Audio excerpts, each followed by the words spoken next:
रात का पहर था। सन्नाटा इतना गहरा था कि दिल की धड़कन भी साफ सुनाई दे रही थी। अचानक एक चीख ने शांत माहौल को चीर डाला। अरुण ने गाड़ी रोकी। उसका चेहरा पसीने से तर था। उसने सोचा, ये सड्ढक तो वीरान है, फिर ये आवाज कहां से आई? डर और उत्सुकता के मिश्रण से भरा अरुण धीरे धीरे गाड़ी से उतरा। चारों तरफ अंधेरा ही अंधेरा था। रात का सन्नाटा इतना गहरा था कि अपने ही कदमों की आहट भी डरावनी लग रही थी। हर तरफ घना जंगल फैला हुआ था और पेड़ों की शाखाएं आपस में उलझी हुई थीं, जैसे कोई रहस्यमयी जाल बुन रही हों। हवा में एक अजीब सी ठंडक थी जो रोंगटे खड़े कर देने वाली थी।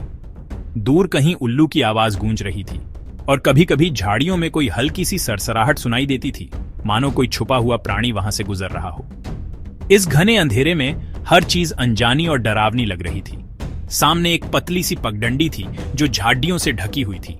ऐसा लग रहा था जैसे बहुत समय से किसी ने इस रास्ते पर कदम नहीं रखा हो। झाड़ियां और घास इतनी घनी थीं कि रास्ता पहचानना भी मुश्किल हो रहा था। हर कदम पर डर था कि कहीं कोई सांप या जंगली जानवर न निकल आए। लेकिन इसी पगडंडी के पार कुछ था जो अरुण को अपनी ओर खींच रहा था। उसके दिल की धड़कनें तेज हो गई थी और हर सांस के साथ डर और जिज्ञासा दोनों बढ़ते जा रहे थे। कहीं ये उसी हवेली का रास्ता तो नहीं जिसके बारे में लोग डरावनी कहानियां सुनाते हैं? अरुण के मन में ख्याल आया। गांव के बड़े बुजुर्ग अक्सर उस हवेली के बारे में बातें करते थे। कहते थे कि वहां रात को अजीब अजीब आवाजें आती हैं और जिसने भी उस हवेली के पास जाने की कोशिश की वह या तो बीमार पड़ गया या फिर कभी लौट कर नहीं आया। हवेली की दीवारों पर समय की मार साफ दिखती थी और उसकी खिड़कियों से झांकती परछाइयां किसी अनजाने खतरे का संकेत देती थी। अरुण के मन में डर और रोमांच की लहर एक साथ दौड़ गई। उसने सोचा, क्या मुझे उस आवाज का पीछा करना चाहिए? कहीं ये मेरी जिज्ञासा मुझे मुसीबत में तो नहीं डाल देगी? लेकिन उस रहस्यमयी आवाज में कुछ ऐसा था जो उसे रोक नहीं पा रहा था। वह सोचने लगा कि अगर वह वापस लौट गया तो शायद सारी उम्र पछताएगा कि उसने उस रात क्या खो दिया। लेकिन अगर आगे बढ़ा तो कौन जानता है कि आगे क्या इंतजार कर रहा है। उसके मन में सवालों का तूफान चल रहा था और हर सवाल के साथ उसका डर और बढ़ता जा रहा था। एक पल के लिए वह हिचकिचाया, लेकिन फिर जैसे किसी अदृश्य शक्ति ने उसे अपनी ओर खींच लिया। उसके कदम खुद ब खुद उस हवेली की ओर बढ़ने लगे। दिल में डर था, लेकिन आंखों में एक अलग ही चमक थी, जैसे किसी रहस्य को जानने की ललक उसे आगे बढ़ा रही हो। हर कदम के साथ अंधेरा और गहरा होता जा रहा था, लेकिन अब अरुण के लिए पीछे हटना नामुमकिन था। वह जानता था कि आज की रात उसकी जिंदगी हमेशा के लिए बदल सकती है। जैसे जैसे अरुण आगे बढ़ता गया, हवेली का साया और गहराता गया। हवा में एक अजीब सी सनसनी थी, मानो कोई उसे घूर रहा हो। हवेली के सामने पहुंचते ही उसकी सांसें तेज हो गईं। एक टूटी हुई खिड़की से अंदर झांका तो उसे धूल से भरा एक कमरा दिखाई दिया। अचानक उसे फिर से वही आवाज सुनाई दी, इस बार और करीब। आवाज दीवारों के पीछे से आ रही थी, मानो कोई फुसफुसा रहा हो। अरुण का दिल तेजी से धड़कने लगा। उसने हिम्मत जुटाकर आवाज दी, कौन है वहां? जवाब में सिर्फ खामोशी छा गई। अरुण ने फिर पुकारा, अगर कोई है तो बाहर आओ। इस बार उसे एक धीमी सी आहट सुनाई दी, जैसे कोई दीवार के पीछे से सरक रहा हो। अरुण ने टूटी खिड़की से झांकने की कोशिश की, लेकिन अंधेरे के कारण उसे कुछ दिखाई नहीं दिया। तभी उसने देखा कि दीवार पर कुछ परछाइयां नाच रही हैं। ये परछाइयां किसी इंसान की नहीं हो सकती थीं। उसके रोंगटे खड़े हो गए। उसके पैर मानो जमीन से चिपक गए हों।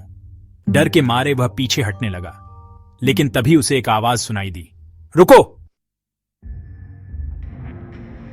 हवेली का मुख्य द्वार धीरे धीरे खुलने लगा। अंदर से एक धुंधली रोशनी बाहर आ रही थी। अरुण की आंखें उस रोशनी पर टिकी थीं। उसे समझ नहीं आ रहा था कि क्या करे। डर के बावजूद उसके कदम अंदर की ओर बढ़ने लगे। जैसे ही वह दरवाजे के पास पहुंचा, रोशनी और तेज हो गई और उसके सामने एक महिला प्रकट हुई। महिला ने सफेद साड़ी पहनी हुई थी और उसके चेहरे पर एक अजीब सी मुस्कान थी।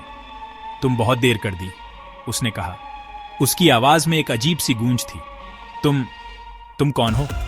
अरुण ने डरते डरते पूछा। महिला हंसी, मैं तो यहां रहती हूं। और तुम? उसने अरुण को अंदर बुलाते हुए कहा, अंदर आओ, तुम्हें सब समझ आ जाएगा। अरुण ने भारी मन और कांपते हाथों के साथ हवेली का दरवाजा खोला। बाहर की ठंडी हवा और हवेली की पुरानी दीवारें उसे और भी असहज कर रही थीं। हर कदम के साथ उसके दिल की धड़कन तेज होती जा रही थी, मानो हर कोना कोई रहस्य छुपाए बैठा हो। लेकिन फिर भी उसने साहस जुटाया और अंदर चला गया। उसके मन में कई सवाल थे। क्या होगा अंदर? कौन लोग होंगे? क्या उसे स्वीकार किया जाएगा? इन सब सवालों के बीच अरुण ने अपने डर पर काबू पाया और धीरे धीरे हवेली के भीतर कदम रखा। हवेली के अंदर का माहौल बाहर की डरावनी छवि से बिल्कुल अलग था। अंदर की रोशनी और साज सज्जा ने अरुण को चौंका दिया। दीवारों पर टंगी पुरानी तस्वीरें, खिड़कियों से आती हल्की धूप और फर्श पर बिछे रंगीन गलीचे, इन सब ने एक अजीब सी शांति का एहसास कराया। अरुण को लगा जैसे वह किसी पुराने डरावने किस्से की जगह नहीं बल्कि किसी अपने घर में आ गया। उसकी घबराहट थोड़ी कम हो गई और उसने अपने कदम और आगे बढ़ाए। एक छोटे से कमरे में कुछ लोग शांतिपूर्वक बैठे थे। कमरे में हल्की फुल्की बातचीत हो रही थी, लेकिन जैसे ही अरुण ने प्रवेश किया, सबकी नजरें उसकी ओर घूम गईं। वहां एक डॉक्टर भी मौजूद थे, जो बाकी लोगों से अलग गंभीरता से कुछ कागजात देख रहे थे। कमरे का माहौल उम्मीद और चिंता से भरा हुआ था, मानो सब किसी खास पल का इंतजार कर रहे हैं। अरुण ने महसूस किया कि उसकी उपस्थिति का इन सब पर कोई खास असर पड़ने वाला है। डॉक्टर ने अरुण की ओर देखा और हल्की मुस्कान के साथ पूछा, आप ही अरुण है ना? उनकी आवाज में अपनापन और विश्वास झलक रहा था, जिससे अरुण को थोड़ी राहत मिली। अरुण ने सिर हिलाकर जवाब दिया और उसकी घबराहट कुछ कम हो गई। डॉक्टर की आत्मीयता ने माहौल को थोड़ा सहज बना दिया था। डॉक्टर ने आगे कहा, हम सब आपका ही इंतजार कर रहे थे। कमरे में बैठे लोगों की आंखों में उम्मीद की चमक थी। अरुण को पहली बार महसूस हुआ कि उसकी मौजूदगी यहाँ किसी के लिए मायने रखती है। सबकी निगाहें उस पर टिकी थीं, मानो उसके आने से कोई अधूरी कहानी पूरी होने वाली हो। यह एहसास उसके लिए नया था, किसी अनजान जगह पर, अनजान लोगों के बीच, लेकिन फिर भी एक अपनापन। डॉक्टर ने एक महिला की ओर इशारा किया, जो कमरे के एक कोने में चुपचाप बैठी थी। उसके हाथ पर पट्टी बंधी थी और चेहरे पर हल्की पीड़ा के बावजूद एक शांत मुस्कान थी। डॉक्टर ने कहा, यह महिला एक दुर्घटना में घायल हो गई थी। अरुण ने पहली बार गौर से उस महिला को देखा। उसकी आंखों में दर्द के साथ साथ उम्मीद भी थी। कमरे का माहौल गंभीर हो गया, लेकिन साथ ही एक नई शुरुआत की उम्मीद भी जाग उठी। अरुण को अब समझ आने लगा था कि उसकी भूमिका यहाँ कितनी महत्वपूर्ण है, और शायद यही वह नया मॉडर्न डाच था जिसकी उसे तलाश थी। अरुण को सब समझ आ गया। उस पल जब कमरे की हल्की रोशनी में उसकी आंखें चमकीं, उसे एहसास हुआ कि अब तक जो डर और रहस्य उसके मन में थे, वे दरअसल एक गहरी सच्चाई की ओर इशारा कर रहे थे। हवेली की दीवारों के पीछे छुपी हर आवाज, हर परछाई अब उसे एक नई कहानी सुनाने लगी थी। अरुण के मन में सवालों का सैलाब था, लेकिन अब जवाब भी मिलने लगे थे। वह जिस आवाज को सुनकर यहाँ आया था, वह मदद के लिए पुकार थी। वह आवाज किसी आत्मा की नहीं, बल्कि एक जिंदा इंसान की थी, जो दर्द और डर के बीच फंसी थी। अरुण ने जब पहली बार वह पुकार सुनी थी, तो उसे लगा था कि यह कोई अलौकिक संकेत है, लेकिन अब उसे समझ आ गया कि यह एक इंसान की बेबसी थी, जो दीवारों के पार गूंज रही थी। हवेली भूतिया नहीं थी, बल्कि एक सुरक्षित ठिकाना थी, जहां दुर्घटनाग्रस्त महिला मदद के इंतजार में थी। वह महिला जो हादसे के बाद यहाँ छुप गई थी, डर और दर्द से जूझ रही थी। अरुण ने उसकी आंखों में डर के साथ साथ उम्मीद की झलक भी देखी। उसने महसूस किया कि कभी कभी जिन जगहों को हम डरावना मानते हैं, वे असल में किसी की उम्मीद और सुरक्षा का कारण बन जाती हैं। उस रात अरुण ने न सिर्फ एक रहस्य सुलझाया, बल्कि एक जिंदगी बचाने में भी मदद की। उसने महिला को पानी पिलाया, उसके घावों की देखभाल की और फिर पुलिस और एम्बुलेंस को बुलाया। हवेली की वीरानी में उस रात उम्मीद की एक नई किरण जगी। अरुण के लिए यह अनुभव सिर्फ एक रहस्य की खोज नहीं था, बल्कि इंसानियत की असली परिभाषा भी थी। हालांकि हवेली के रहस्य का अधूरा सच अभी भी उसके जहन में कौंध रहा था।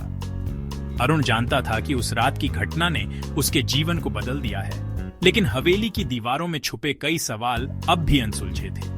क्या और भी कहानियां इन दीवारों में दबी हैं? क्या वह फिर कभी यहां लौटेगा? अधूरा सफर अब एक नई शुरुआत की ओर बात चला था, जहां हर मोड़ पर एक नया रहस्य उसका इंतजार कर रहा था।